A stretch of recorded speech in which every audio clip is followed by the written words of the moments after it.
The consequences of Rishi Sunak's sham of a mini budget yesterday have been widely discussed across all media and frankly torn apart. There is no real help when it comes to energy prices. Our bills are going to go up from next month. I've got to find an extra £150 a month from next month thanks to my energy provider going under and being handed over to Shell, a company who in any other time I wouldn't touch with a barge pole, who are making billions in profits instead of taking their share of the pain right now. But they aren't being made to though, so why would they? Capitalism, in a nutshell, is exploitation to the point of poverty and beyond. It's to the benefit of the few at the expense of the many. So without state intervention, these companies will do as they like.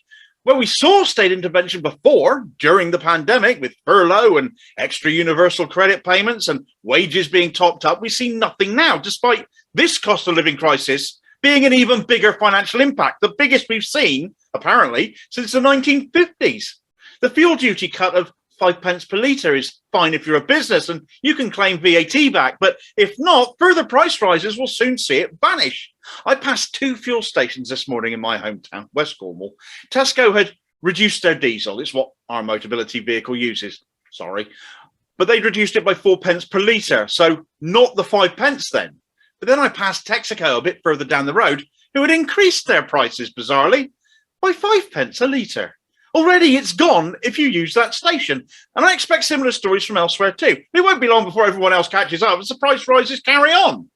The national insurance hike is vile, but raising the threshold of that of income tax before you start paying it will be welcome to many. But as I said in my video yesterday when I analysed this spring statement, it's a scam that cheats earners whilst letting those with rental or dividend income off the hook because they never pay national insurance. Universal credit claimants get it even worse though. Universal credit's tapered. The more you earn, the less they give you.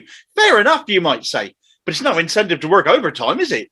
Anyway, raising the national insurance threshold means they earn more straight away. They've got more money put in their pocket, but because of that, they will then lose a huge chunk of their universal credit as that gets withdrawn.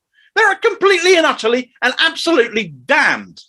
All this impacts our ability to buy stuff, not least when you add the soaring rate of inflation that we're staring at, where everything literally costs more. Food banks are reporting people turning down potatoes and root vegetables because they can't afford the energy to boil them.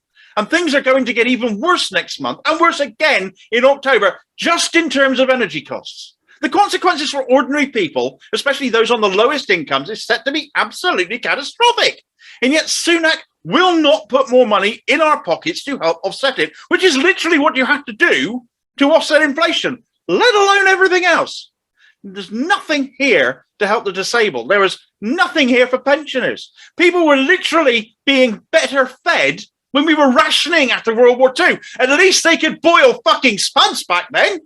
When other countries are capping energy price rises, forcing those companies to bear the brunt and taking other measures to support their populations, you have to realise our government could do more. They're just choosing not to.